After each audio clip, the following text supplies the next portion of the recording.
안녕하십니까 여러분. 만나 뵙게 돼서 반갑습니다. 브랜드 자산 관리사 상표 관리 과목에 대한 강의를 맡은 이재길 박사입니다. 온라인을 통해서 이렇게 여러분들을 처음 뵙게 됐는데요. 앞으로 30번에 걸친 강의를 통해서 브랜드 자산 관리사로서 상표 관리에 대한 충분한 전문가로서의 소양과 자질을 갖출 수 있도록 제가 최선을 다해서 여러분에게 상표 관리에 대한 전문 지식을 충실히 전달해 드리도록 하겠습니다. 온라인으로 진행되는 만큼 저의 얼굴을 보지 마시고요. 자료와 소리에 집중해서 강의를 경청해 주시기를 바라겠습니다. 오늘 첫 번째 강의 시작을 하면서 앞으로 진행될 강의와 강의 계획에 대해서 간단히 설명을 드리고 이후부터는 한 강의씩 진행된 내용과 그 전 시간의 강의의 주요 포인트를 짚어서 여러분들이 실제 실무에서 사용 가능할 수 있게끔 사례와 실무적 측면의 내용들을 덧붙여서 설명드리고자 합니다. 먼저 저와 강의 계획에 대해서 간단히 자료를 통해서 설명을 드리도록 하겠습니다. 저는 학교에 있는 교수 요원은 아닙니다. 다만 현재 산업계에서 종사를 하고 있고요. 지식재산권과 관련된 공부를 전공을 하고 현재 한국의류산업협회 지식재산보호센터장 겸 법무팀장직을 수행을 하고 있습니다. 그동안 법무연수원, 경찰청, 관세청, 그리고 주요 민간 브랜드 업체와 관련 업계에 대한 실무자 교육을 담당해 오고 있으며 현재는 여러분들과 이렇게 온라인을 통해서 상표관리 과목에 대한 만남을 하고 있습니다. 다시 한번 반갑다라는 말씀을 드리고요. 실무에서의 중요 사례와 여러분들이 사회에서 활용 가능한 내용들을 경험과 사례를 중심으로 좀 더 세심하게 강의를 진행하도록 특별히 노력하도록 하겠습니다. 저의 강의는 자료에서 보시는 바와 같이 총 30편의 강의로 구성을 하였습니다. 물론 이 내용들은 총 7장에 달하는 교재의 내용을 중심으로 진행이 될 예정이고요. 그동안 업계에서 진행되어 온 상표 관리에 관한 주요 이슈와 분쟁들을 여러분들에게 집중 소개해 드릴 예정입니다. 그러면 자료와 저의 육성을 중심으로 여러분들이 첫 번째 강의에 대한 부분들을 진행을 해 나가겠습니다. 보시는 것처럼 상표 관리에 대한 과목 편성은 총 7개장으로 구성이 되어 있고요. 먼저 첫 번째 총칙, 상표와 관련된 전반적인 개념과 구성, 기능 등을 설명을 하는 부분이 되겠습니다. 두 번째 장은 상표에 대한 상표법상 독점적 권리로서의 등록 요건과 방법에 대한 부분들을 설명을 하는 부분이 되겠습니다. 아무래도 상표는 권리와의 그 중요성이 크기 때문에 등록 요건에 대한 장은 2개의 장으로 편성되어 있고요. 세 번째는 상표 등록 요건을 충족한 상표를 등록하기 위한 일종의 출원 절차에 대한 실무적 행위에 대한 부분을 나눠서 설명을 드리도록 하겠습니다. 아무리 훌륭한 상표나 브랜드도 개발에서 그친다면 결국 그것은 누구나 쓸 수 있거나 혹은 개발자가 독점적으로 사용할 수 없는 재산이 될 수 없는 사용이 됩니다. 따라서 상표는 반드시 창작과 더불어 독점적 권리로서의 권리 확보가 그 무엇보다 중요한 요소가 되겠는데요. 그러기 위한 상표법상 절차와 요소를 중심으로 출원 절차를 살펴볼 예정입니다. 다음으로는 이런 절차에 의한 상표가 등록 완료되었다면 그 등록된 권리에 대한 그 상표권이 어떠한 성질과 효과를 갖고 있으며 그 권리는 어떠한 권한과 책임을 지고 있는지 그런 내용들을 상표 지식재산권에 대한 사항으로 살펴볼 예정이고요. 다음으로 가장 업계에서 심각하게 생각하고 중요한 요소로 여기는 상표권과 관련된 심판과 분쟁, 즉 소송과 관련된 파트를 또한 하나의 큰 장으로 구분을 하였습니다. 그리고 상표는 사용하고 있는 부분들이 상표법에 의한 등록 상표권이 있는가 반면에 등록되지 않았으나 주변 우리 소비자에게 널리 알려져서 주지저명한 상표들도 적지 않습니다. 이러한 상표의 사용에 있어서 부정경쟁 방지법이 갖고 있는 보완적 역할과 기능에 대해서 마지막 장에서 살펴보도록 하겠습니다. 자, 그러면 오늘 첫 시간으로서 강의에 대한 그 첫 내용으로 상표와 지식재산권에 대한 내용부터 살펴보도록 하겠습니다. 먼저 여러분들이 알고 있는 지식재산권이라고 하는 부분은 브랜드자산관리사 과목 중 지적재산관리 과목에서 충분히 설명되었을 것이라 믿습니다. 다만 지적재산권이라고 하는 부분은 결국 상표의 상위 개념으로서 상표권도 하나의 지적재산 혹은 지식재산권의 범주 안에 그 유형을 갖고 있다고 하겠습니다. 다시 한번 여러분들의 이해를 돕기 위해서 기본적인 개념을 설명토록 하겠습니다. 지식재산권과 지적재산권 혹은 지적소유권 혹은 무체재산권이라고 하는 다양한 용어로 우리들이 사용을 하고 있는데요. 학계에서는 아직 지적소유권이라는 용어를 많이 쓰고 있고요. 정부 부처를 비롯한 주무관청인 특허청은 1998년부터 관계법과 정부 용어 통일을 통해서 지식재산권이라고 통일하여 사용을 하고 있습니다.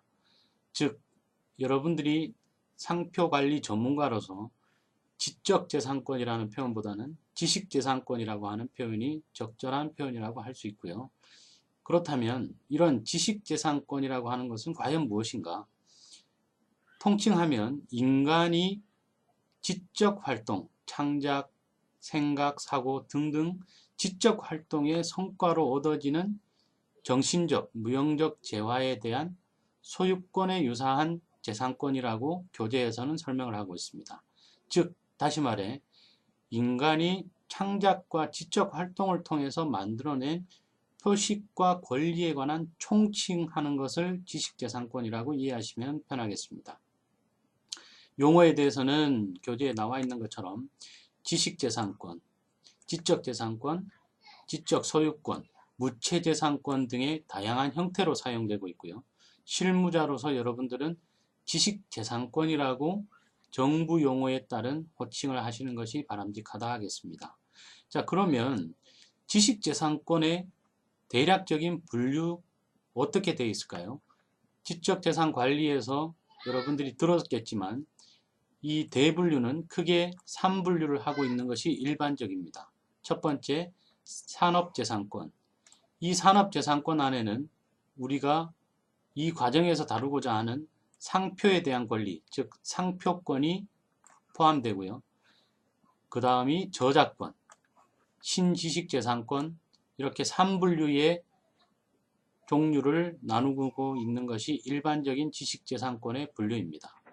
그 세부적인 내용을 보시면 산업재산권은 그야말로 산업계에서 사용되고 있는 권리로서 대발명에 대한, 없었던 기술에 대한 발명을 보호하는 특허권, 그리고 소발명, 기능에 대한 발명을 보호한다는 실용신앙권, 그리고 신미감, 아름다운 미감이죠. 미감에 대해서 보호한다는 디자인권, 그리고 표시와 식별에 대한 내용을 수요자를 위해서 보호하는 상표권, 우리가 다뤄야 될 부분입니다. 이렇게 크게 4대 권리를 산업재산권이라고 하고요. 저작권의 경우에는 저작재산권과 저작인격권으로 양분하여 분류되고 있습니다.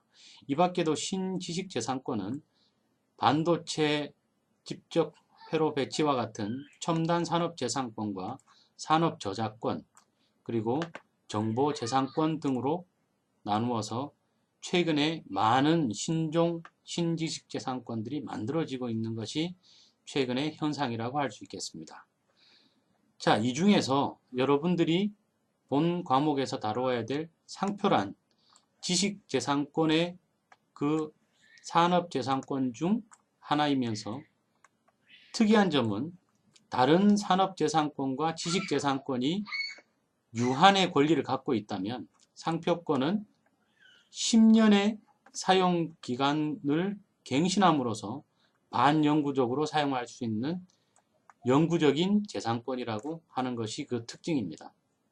즉 쉽게 말해서 삼성이니 LG니 현대니 하는 그런 기업 브랜드와 상표는 사용이 전제된다면 지구가 멸망하지 않는 이상은 그 상표는 영원히 권리자의 것이 되는 것이며, 따라서 여러분들이 어떤 유명한 상표를 하나 개발을 한다면 여러분들 그리고 여러분 자녀 그리고 그 후대에까지 영원히 상표에 대한 권리를 행사할 수 있다는 장점이 있겠습니다.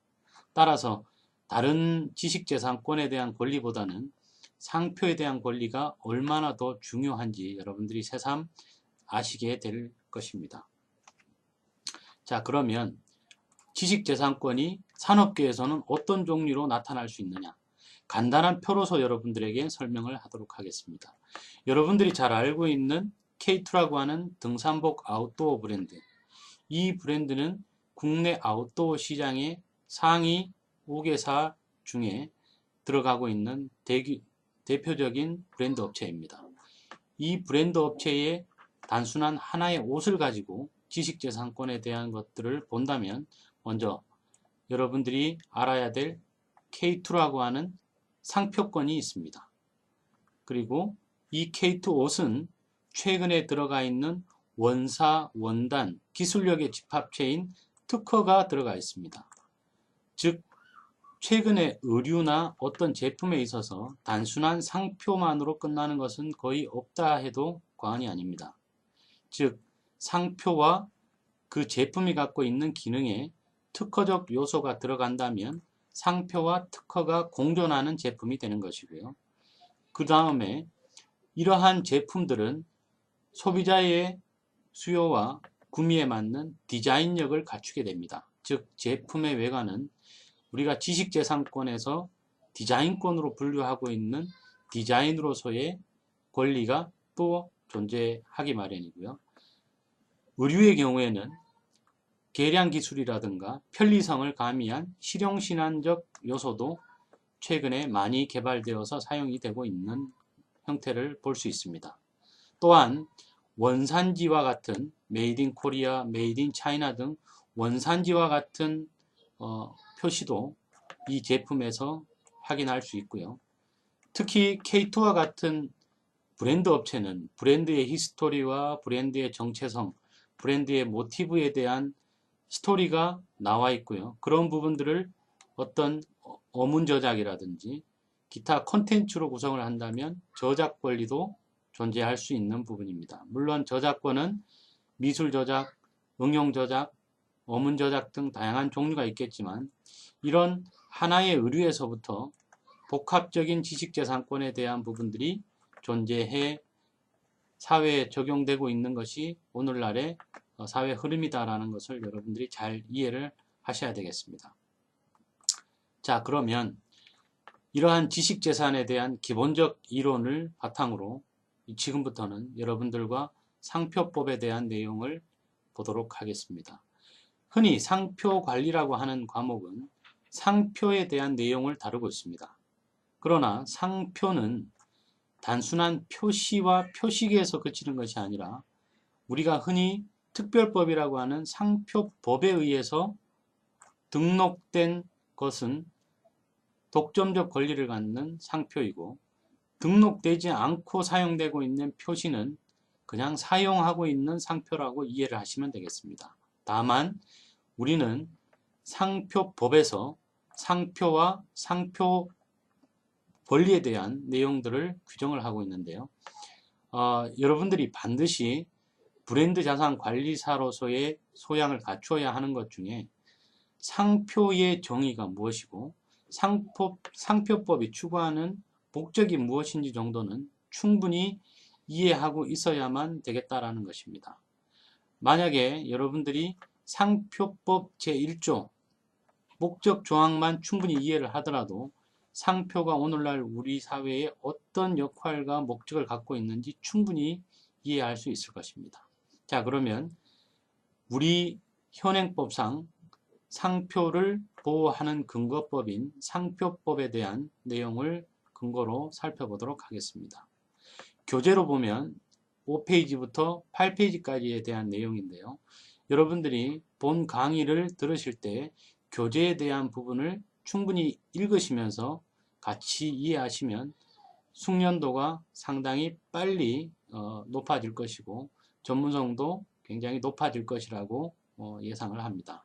자, 그러면 상표법 제1조 상표법의 목적 조항부터 한번 같이 보도록 하겠습니다. 우리 현행법은 2014년 1월 31일부터 시행되고 있는 법률 제 11,962호 법률이 현재 우리 사회의 상표에 관한 규정을 규율하고 있는 현행 상표법이라고 할 수 있습니다. 여러분들이 사회에 나가셔서 반드시 실무자로서의 역할을 하실 때 중요한 점은 현행법을 기준한 근거와 판단을 하셔야 된다는 내용입니다. 즉, 상표법은 1949년도에 제정된 이래로 현재까지 35차에 걸친 개정과 변화를 가지고 왔습니다. 이것은 여러분들이 과거 법에 대한 기준으로 상표에 대한 실무를 보는 경우에 오류를 범하거나 실수를 범할 수 있다는 이야기가 됩니다. 즉, 현재의 법 기준에 따른 상표에 대한 규정과 내용들을 여러분들이 실무에서 꼭 기준으로 삼아야 할 것이며, 이러한 기준들은 법제처에 현행법에 대한 자료를 검색함으로써 여러분들이 충분히 알 수 있을 것입니다. 자, 그러면 우리 상표법 현행법의 제1조 목적에는 어떻게 되어 있는지 같이 한번 보도록 하겠습니다.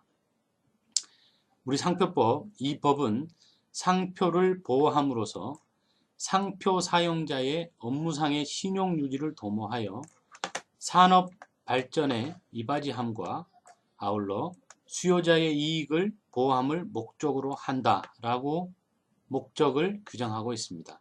즉, 이 내용만으로도 상표법이 추구하고자 하는 크게 세 가지 목적에 대한 것들을 여러분들이 이해할 수 있을 것입니다.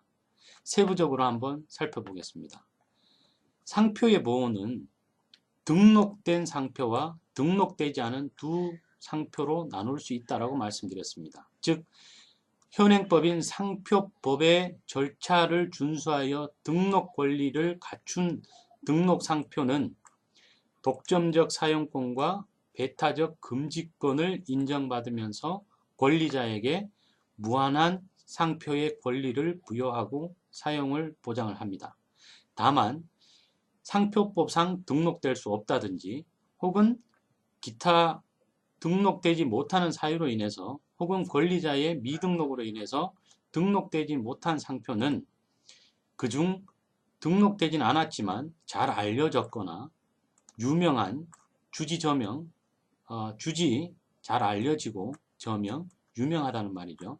주지 저명 상표에 대해서는 등록되지 않았더라도 등록을 차단해주는 등록 배제 효과와 부정경쟁 방지법상의 사용을 금지케 하는 규정을 별도로 보완 작용을 하게끔 규정하고 있습니다. 즉, 상표는 쉽게 말해서 상표법에 의해서 등록된 독점적 상표권이 우리가 말하는 상표라고 이해하시면 편한데요.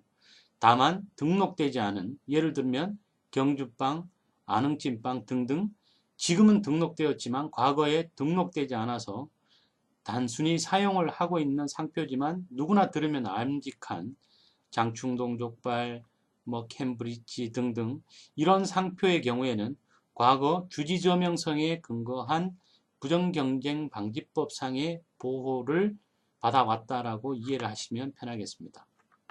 즉, 이러한 상표의 보호는 상표법 제1조 목적조항에서 상표 사용자의 업무상의 신용을 유지, 즉 권리자의 사익을 보호하는 것을 목적으로 한다라고 명확히 규정하고 있습니다. 사용자라 하면 즉 다시 말해서 상표의 등록 권리자를 의미한다고 보시면 되고요. 등록 권리자는 개인과 법인, 흔히 말하는 자연인과 법인 등을 양분해서 이해하시면 편하겠습니다. 두 번째로 산업발전의 이바지. 산업재산권법 안에 4대 권리 중에 하나로서 산업발전의 이바지를 하고 있다라고 목적을 두고 있고요. 끝으로 수요자의 이익보호를 선언하고 있습니다. 즉 사익보호도 하면서 산업발전에 이바지를 하고 그리고 수요자의 이익까지 보호하는 공익적 보호 목적까지도 이 정의 규정에 목적 규정에 규정을 하고 있다라고 여러분들이 이해하시면 되겠습니다. 따라서 여기에서 상표법이 하지 못하는 미등록 상표, 주지조명 상표에 대해서는 앞서 말씀드린 것처럼 부정경쟁 방지법이라고 하는 보완적 작용을 해주는 법률이 인접해서 함께 상표에 대한 것들을 보호해주고 있습니다. 이 부정경쟁 방지법은 정식 법명으로는 부정경쟁 방지 및 영업비밀 보호에 관한 법률이라고 하고요. 흔히 일반 실무에서는 부정경쟁 방지법 혹은 부경법이라고 약칭으로 사용을 하고 있습니다. 따라서 부정경쟁 방지법은 미등록 상표 혹은 등록되지 않았지만 주지저명성이 인정되는 상표 표장에 대해서 구체적이고 개별적으로 보완적 보호를 한다면 상표법은 등록됨으로써 일률적이고 규정되어 있는 정형적 방법에 의한 보호 근거를 마련하고 있다는 차이점이 있겠습니다. 따라서 두 법률은 사용되고 있는 사회에서의 상표 혹은 브랜드의 성격을 갖고 있는 것들을 규정된 법과 혹은 규정된 개념에 의해서 보호를 하는 상호 보완적인 법률 관계라고 이해하시면 편하겠습니다. 그러면 이어서 상표의 기능에 대해서 한번 살펴보도록 하겠습니다. 상표의 기능은 상표의 목적과 더불어서 굉장히 많은 시험 문제와 중요한 요소로서 인식되고 있습니다. 상표가 오늘날 사회에 존재하거나 재산적 권리로서 인정되고 있는 그 목적과 그 원인이 결국은 상표가 기능하고 있는 내용들에 착안해서 그것들을 보호해 줘야 될 필요성이 인정되어서 그 기능에 대한 중요성이 인식되고 있는데요. 교재 9에서 13페이지에 그 주요 내용들이 나와 있습니다. 먼저 같이 살펴보겠습니다. 상표의 가장 본질적 기능인 자타상품 식별 기능입니다. 상표가 갖고 있는 가장 본질적 기능은 나의 상표와 타인의 상표를 식별하게 해서 누구의 것인지를 명확히 해주는 기능을 한다는 것입니다. 상표는 이런 본질적 기능을 산업 발전과 더불어서 인정함으로써 재산적 요소로서 현재에 이르고 있는 것입니다. 두 번째, 출처 표시 기능입니다. 출처 표시 기능은 누구의 것인지 익명의 존재로서의 추상적인 출처가 그 제품의 사용자에게 불투명성을 부여한다면 누구의 것인지 명확히 함으로써 사익적 성격이 강한 요소이면서도 즉 소비자를 위한 어떤 공익적 요소도 같이 가미하는 그런 내용의 기능이 되겠고요. 출처에 대한 부분은 결국 제조물에 대한 책임과 그 물건에 대한 출처를 분명히 함으로써 수요자와 공급자 간의 상호관계에 대한 것들도 같이 염두에 둔 그런 기능이라고 할 수 있겠습니다.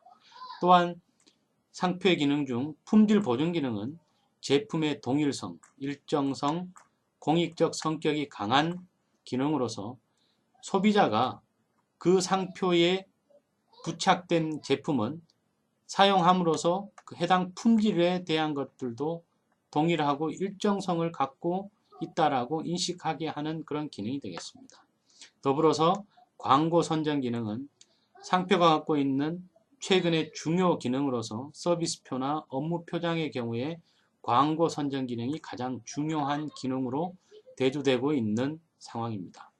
기타 상표의 기능으로는 재산적 기능, 코카콜라가 재산적 가치가 얼마다, 삼성 현대가 재산적 가치가 수조 원에 달한다라는 그런 언론 보도는 결국 이런 재산적 기능이라기보다는 단순한 성질의 내용이라고 이해할 수 있는데요. 이런 재산적 기능을 함께 갖고 있다는 의미가 되는 것이고, 그리고 상표권을 갖고 있음으로써 자기 권리에 대한 보호적 기능과 경쟁적 기능을 함께 나눌 수 있다는 기능도 학계에서는 논의되고 있습니다. 다만 실무나 여러분들이 알아야 될 4대 기능은 자타상품 식별기능, 출처표시기능, 품질보증기능, 광고 선전기능 등이 그 핵심 기능이 되겠고요. 이 중에서도 상표가 갖고 있는 가장 본질적 기능은 자타상품 식별기능이 되겠다. 그것이 바로 상표가 보호되어야 하고 존재하고 있는 근원적 목적이라고 이해하시면 되겠습니다. 또한 여러분들이 반드시 상표와 상표법의 기본 원리를 알고 계셔야 되는데요. 실무자로서 상표에 대한 내용 중에 상표법은 반드시 어떠한 원리가 있는지를 이해하고 있음으로써 재산적 권리에 대한 관리가 용이하고 전문성을 갖출 수 있는 그런 내용이 되겠습니다. 같이 볼까요? 첫 번째는 등록주의가 기본적 원리 중에 그 첫 번째인데요. 상표는 등록되어야만 그 권리가 행사될 수 있는, 반드시 권리가 증명이 되는 등록주의를 기본 원칙으로 하고 있습니다. 즉 상표의 정의 규정에 앞서서 볼 때 등록되지 않았지만 주지점명한 것도 보호된다라고 하는 말씀을 드렸는데요. 원래 기본적 기능으로 혹은 목적으로 본다면 상표는 상표법이 요구하는 절차에 따라서 등록됨으로써 그 기본적인 보호를 받는다라는 것이고요. 다음으로는 선출원주의 원칙입니다. 상표는 사용을 하였다고 하여서 권리자가 되는 것이 아니고 상표법상 절차와 원칙에 의한 누가 먼저 출원하느냐에 따라서 권리자와 비권리자로 갈리게 됩니다. 즉 여러분들은 반드시 상표에 대한 선출원주의 원칙에 주의를 하시고 권리화를 창작을 했다면 반드시 신속한 상표에 대한 권리를 확보하는 출원을 하여야 할 것입니다. 예를 들어서 미국과 같은 이용주의 원칙을 기본으로 하는 이용주의 국가들은 상품을 만들어서 상표를 사용함으로써 그 권리가 인정이 된다면 우리는 등록되어야 하고 등록될 때는 먼저 출원 등록을 요청한 사람이 권리를 갖는다라고 하는 것이 바로 이 선출원주의의 원리이고요. 다만 반드시 국가는 요건에 맞는 상표 권리 요구에 대해서 권리를 인정해 줘야 된다라고 하는 부분과 상표는 타인의 동일 유사 상표권과 분쟁이 일어나지 않는지 문제는 없는지에 대한 심사해서 등록하는 심사주의, 그리고 상표가 출원되면 등록 전에 반드시 출원을 공고하는, 대중에게 알리는 출원 공고주의, 그리고 일상표 일출원주의, 그리고 상표는 자국 내에서만 유효한 권리로서 인정된다는 속지주의 등의 기본 원리가 작용을 하고 있습니다. 따라서 이러한 내용들을 기본으로 여러분들이 기능에 대한 것들을 충분히 인식하고 이해를 하셔야 하겠습니다. 제 1강이기 때문에 사실 앞에 있는 상표법의 목적, 상표의 기능, 그리고 이러한 원칙에 대한 것만을 말씀드리려고 했는데요. 여기까지만 하고 제 1강은 마무리하도록 하겠습니다.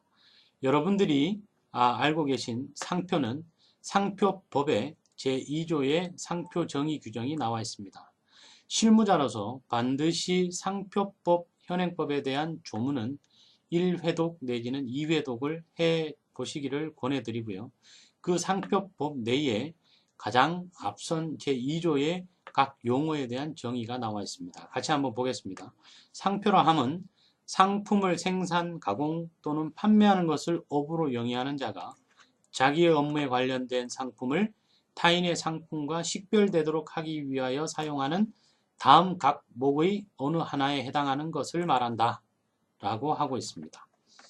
첫 번째, 기호, 문자, 도형, 입체적 형상 또는 이들을 결합하거나 이들의 색채를 결합한 것. 두 번째, 다른 것과 결합하지 아니한 색채 혹은 조합, 홀로그램, 동작 그 밖에 시각적으로 인식할 수 있는 것.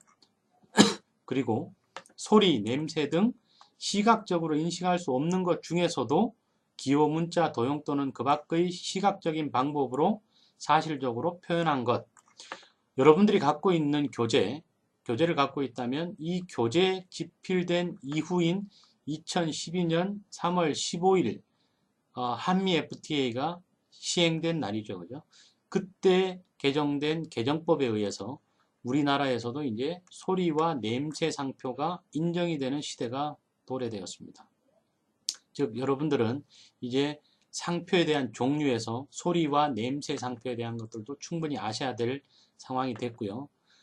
물론 여러 가지 상표가 있겠습니다만 아직은 소리와 냄새 상표는 우리 시장과 실무에서는 그렇게 상용화되었거나 활성화된 종류의 상표는 아니다라는 점은 이해하시면 될 것 같습니다. 상표가 성립되기 위한 성립 요건은 상품으로 존재를 해야 되고요. 상품은 이러한 것들을 말한다라고 규정하고 있으며 상품이 아닌 것들은 부동산, 무채물, 예술품, 골동품, 금제품, 뭐 총이라든가 무기 이런 것들, 광고 매체 등이 상품에 해당되지 않는다고 이해하시면 되겠습니다. 그리고 마지막으로 표시라고 하는 것과 표장이라고 하는 것. 상표는 아까 그 규정에서 보았듯이 이런 것들을 표시한 표장을 말한다라고 하는데요. 그러니까 상표라고 똑같은 의미로 이해를 하시면 되겠습니다. 동작, 홀로그램 상표, 색채 상표도 인정이 되고 있고 표장은 아니지만 시각적으로 인식할 수 없는 소리, 냄새 등도 인정되고 있다라고 말씀을 드렸습니다. 그죠? 이러한 상표 성립 요건 흠결 시, 흠결이라는 말은 부족하거나 문제가 있다라는 그런 말이겠죠. 그죠? 그럴 때는 그런 내용에 대한 것들을 근거로 상표 출원이나 등록을 요청한 경우에는 거절하거나 정보 및 이의 신청 이유가 되거나 착오 등록 시에는 제척 기간이 없는 무효 사유에 해당이 된다고 규정하고 있습니다. 지금 말씀드리는 이러한 성립과 절차에 대한 부분은 후에 상표 절차와 출원 부분에서 충분히 설명토록 하겠습니다.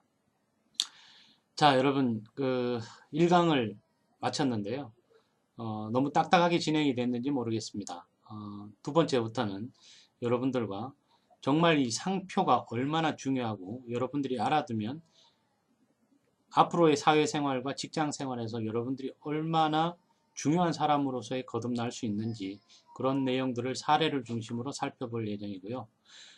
다음 제2편에서는 교재 18페이지에서 31페이지까지의 내용을 담고 있는 상표의 종류에 관해서 살펴보고 특히 상표 외에 서비스표, 단체 표장 등 특유한 제도에 대해서도 고찰하도록 하겠습니다. 첫 번째 강의였는데요. 강사와의 첫 만남이 어땠는지 자묻 궁금합니다. 저 또한 여러분들을 위해서 다음 강의 때 더 충실한 내용을 가지고 찾아뵙도록 하겠습니다. 대단히 수고하셨습니다. 감사합니다.